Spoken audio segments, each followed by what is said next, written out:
thought I'd look up a little bit more about gold.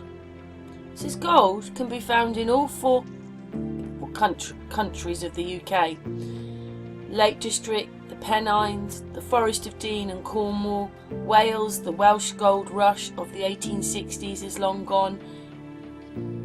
I am actually half Welsh, but I don't speak Welsh because obviously my parents never lived there. But I think that's Dolgellau, but I'm not very good at pronunciations.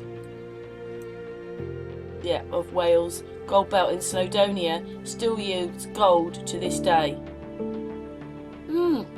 That's quite interesting, isn't it? So we put the little video on I've made. Yeah, so yet again, it's almost like this is gone. We were doing it and now it's gone, and it was mad in the 1860s, but it's gone now.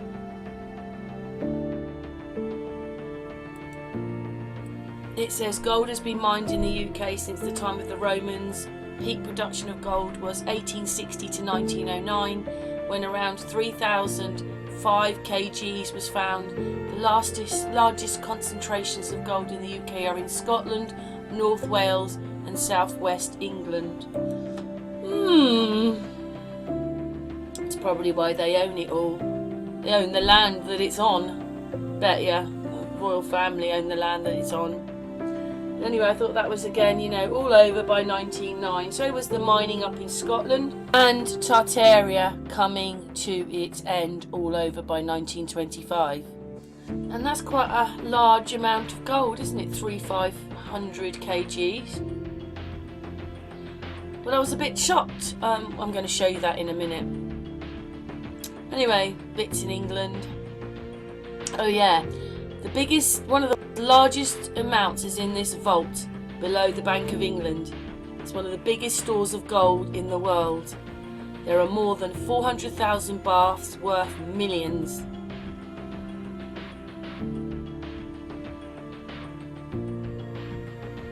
Billions. It takes 9 vaults to put the gold in.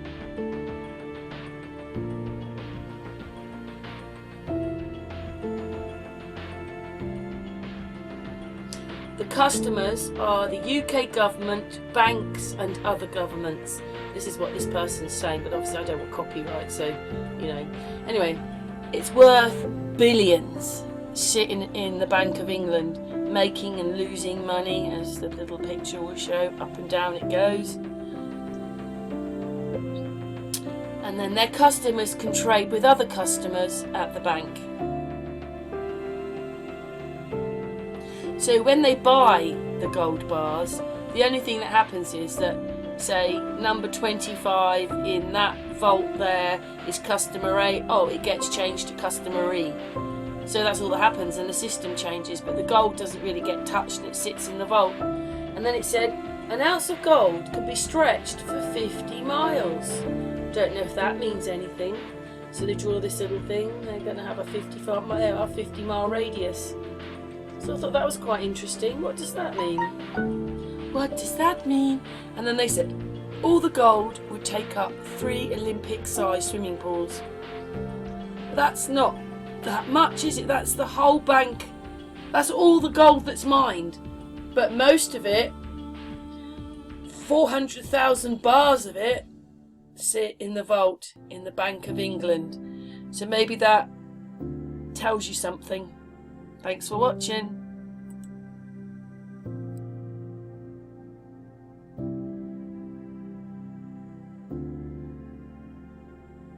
Yes, I thought the next bit that we do is that we just look a little bit at the brine. Well, it's a bit hard. They are seas, lakes or rivers. That's what they get called. But there's one here.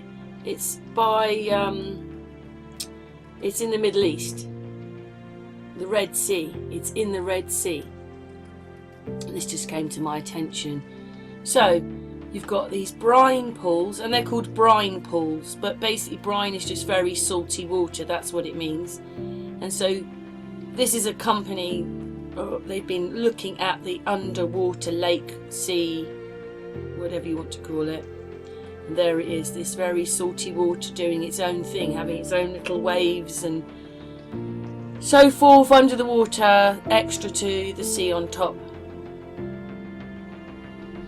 And then this people here in the Red Sea, they want to take a sample, so they lower this thing in and then they take a water sample, and I mean that's one of the brine pools. But I did notice this thing. I don't know, is this a petrified tree or is that a piece of building? A big pillar down there, and then how did that pillar get there? They don't really explain that bit, but sometimes when you're looking at the footage when they're down there, you think, has this been something else here? But it is in a riverbed. But yeah, these are the brine pools with that thing in there. Do you see it? I don't know if that looks man-made or is that a tree? It took it at its roots. It must have ripped it. It's either a tree or a piece of mankind down there. But anyway, these are little pools, and things can go in it, like the little shrimps. Things settle on the pool because it's obviously brine and longer to sink, and anything that goes in it will die. And they go in and they rip it out, and then eels go in there, but they can go into septic shock because obviously it's very dense, that water. But here's a bit more about brine pools. It's called the Kibrit, or however you say that. I'm sorry, I'm not very good at that. And then this one is in Mexico. So we know of two, there's probably more, but they go on about this one a lot in Mexico, the Gulf of Mexico. And they don't really, and they obviously have been to the other one in the Red Sea. They don't talk so much about anywhere else. They talk about these places with this brine water in it. This is the Red Sea. There it is, and that little dot, that's where they were. And you know, I thought, well, I'll just look up a little bit, or as much as I can right now. This one's Mexico, but we're really concentrating on the other one, but I was just showing this one.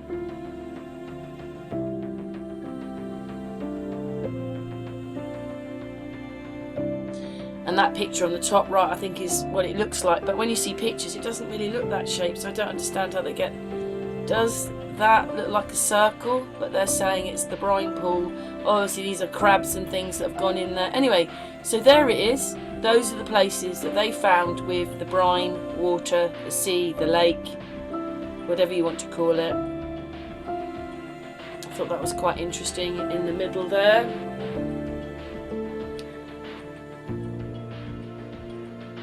And there's a little bit of information there if you want to read it. You can just stop and read it anytime you want.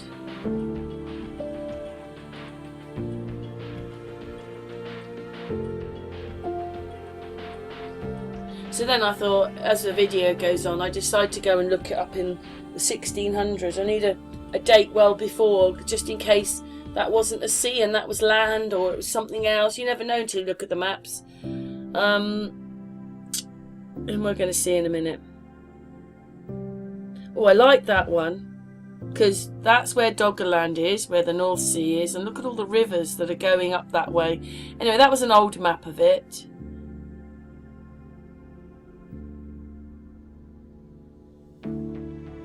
And then I go to another one. There it is. And this old map here, I'm just going to stop that for a moment. So in French, Francais, I think you'll find that's, I don't know, de la's French, isn't it? And then in it you can see it's got these sandbanks, and they're not far from where all that brine, where those little dots were. Let's have a look. I'll go back to here. Where are we? There. It's where all the land is that's in this picture here. It's amazing that in this picture they show it, but they don't show it anymore, if you know what I mean. So no, I thought that was interesting, but I don't know if I know that much about it. But there's two places, and you know, so far I haven't found millions of places, but I do like to find out about where we live.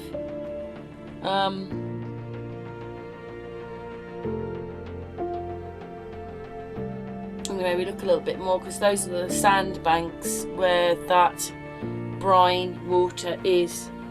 Brine, sea, lake, river, they call them different things.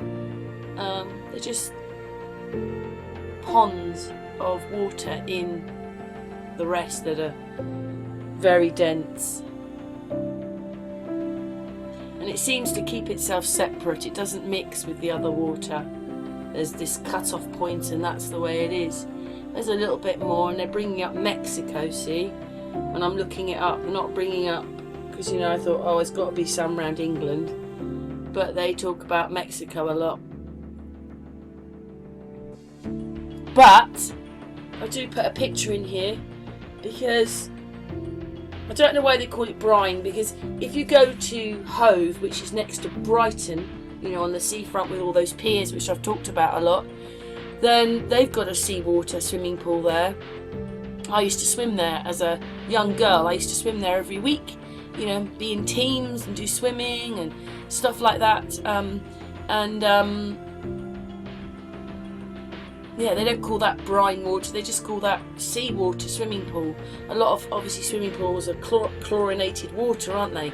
But that one in Brighton is a seawater one. And yeah, I'll show you another place, but they're calling that a brine swimming pool. There you go, I think we're coming to it now. And then the one in Mexico, they say it's a hot tub of death, because obviously the water's warmer there.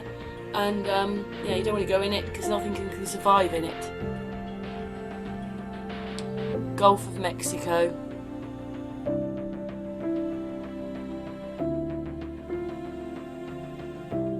Which you can read that if you want. Obviously, a lot of us have been very interested in those other seas in the sea.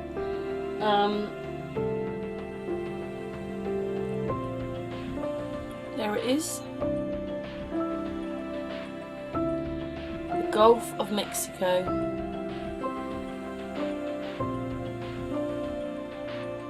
And that is the outside swimming pool at Natwich Outdoor Brine Pool, they're calling that one. Anyway, this is talking about the hot tub of death. There you go.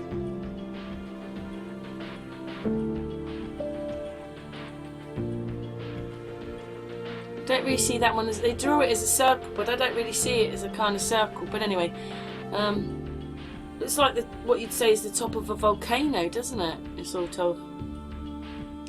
Anyway, you don't want to fall in there.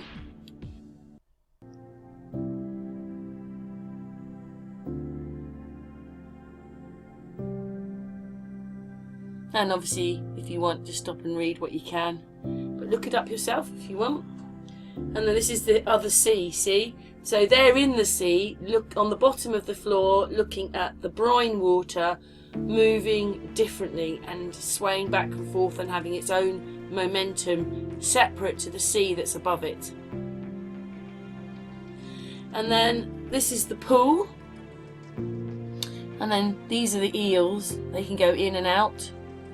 It's crazy, isn't it? It's like we're on the moon or something.